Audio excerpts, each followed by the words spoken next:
सभापति महोदय, किसानों की उपज की आप न अधिक कीमत दे सकते हैं, न अधिक उपजाने के लिए जो साधन देश में उपलब्ध हैं, उनकी तरफ आपका ध्यान जा रहा है। जो कुछ आप कर रहे हैं उससे कोई अच्छा भविष्य नजर नहीं आ रहा है। मैं यही कहना चाहता हूं कि आप देखें कि आपके कार्यक्रम में कहाँ त्रुटि है, कहाँ कमी है। आपने कर लगा रखे हैं, आपने जो कर लगाए हैं वे तो लगाए ही हैं। हमारे प्रदेश में तो जमीन पर 25% ज्यादा कर भी लगा दिया गया है। इतना बोझ अगर किसान पर होगा तो उसकी कमर टूट जाएगी। वह पहले से टूटी जा रही है, लेकिन वे इन करों को देने के लिए भी तैयार हैं। यदि आप उस तरह के साधन उन किसानों के लिए तैयार करें। हमारे उत्तर प्रदेश के कुछ जिले हैं, पूर्वी जिले हैं, जहां पर बहुत बुरी स्थिति है। हमारे सदन के एक सदस्य ने रो रो कर आपको यह बताया था कि वहां लोगों को 2 रुपए मजदूरी में मिलता है। इतनी ही एक दिन की उनकी मजदूरी है। सरकार ने एक आयोग की नियुक्ति की थी ताकि वहां पर कुछ विकास के कार्य किए जाएं। वह योजना भी अब खटाई में पड़ गई है। आपका ध्यान इन समस्त चीजों की ओर कैसे दिलाया जाए, कैसे आपका ध्यान इन सभी कठिनाइयों की ओर आकर्षित किया जाए, समझ में नहीं आता है। Para change. यातायात के साधनों की स्थिति यह है कि ट्रेनों में दूसरे दर्जे में भीड़ भाड़ का कोई ठिकाना नहीं है, उसकी कोई सीमा नहीं है। हर रोज ऐसा मालूम पड़ता है कि कोई मेला चल रहा है। आपके पास अच्छे इंजन हैं, अच्छे गति वाले इंजन हैं, लाइन भी अच्छी है, तो क्यों नहीं दूसरे दर्जे के अधिक डिब्बे लगाए जाते हैं। लोगों को कुछ सुविधा मिल जाए, वह काम नहीं किया जा रहा है। आपको किसान की देहात में रहने वाले आदमी की, मजदूर की परवाह नहीं है, जो समस्त कठिनाइयों को झेलता है। आपके सारे कार्यक्रम को पूरा करने की उसमें कहां से शक्ति आएगी, कैसे वे अधिक अन्न उपजाकर आपको दे सकेंगे। आप इन सब बातों पर सोच विचार करें।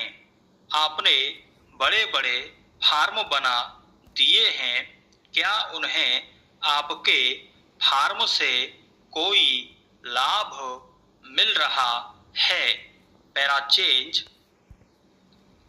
सभापति महोदय, सरकार ने कई कृषि फार्म खोले हैं, क्या ये फार्म घाटे में नहीं चल रहे हैं। अगर सारे खर्च जोड़ दिए जाएं, बड़े बड़े अधिकारियों के वेतन जोड़ दिए जाएं, तो पता चलेगा कि सारे ये कृषि फार्म घाटे में चल रहे हैं। क्या इसी तरह से आप सारे किसानों को घाटे पर खेती करने के लिए मजबूर करेंगे? जिस क्षेत्र से मैं आता हूं वहां एक पुल बना है। मैंने 10 वर्ष तक अपनी विधानसभा में इस पुल के लिए कोशिश की है। जिस दिन से मैं यहाँ आया हूँ बराबर उसकी चर्चा करता आ रहा हूँ, बराबर कोशिश कर रहा हूँ। मैं कहता हूँ कि गंगा पर वह पुल बने। उस पुल को बनाने का आश्वासन भी मिला था। एक प्रश्न के लिखित उत्तर में यह जवाब दिया गया था। यह कहा गया था कि इसको हाथ में लिया जाएगा। अब मालूम हुआ है कि उस योजना को उठाकर ताक पर रख दिया गया है और यह पुल नहीं बनेगा। इन लोगों ने क्या कसूर किया है, यह मैं आपसे जानना चाहता हूँ। हमारे क्षेत्र के लोगों ने पाकिस्तान की लड़ाई में सरकार को हर तरह का सहयोग दिया था, हर तरह की सहायता दी थी। हमारे यहाँ के नौजवान भी मोर्चे पर जाकर डटे। जिस समय पाकिस्तान के साथ हमारा युद्ध चल रहा था तो कहीं कोई बात नहीं थी, अन्न की कमी कहीं नहीं थी। अन्न की कमी भी हमारे विरोधी साथी पैदा करते हैं जो यह चाहते हैं कि सरकार असफल हो जाए। ये लोग जो कहते हैं उसको आप समझें।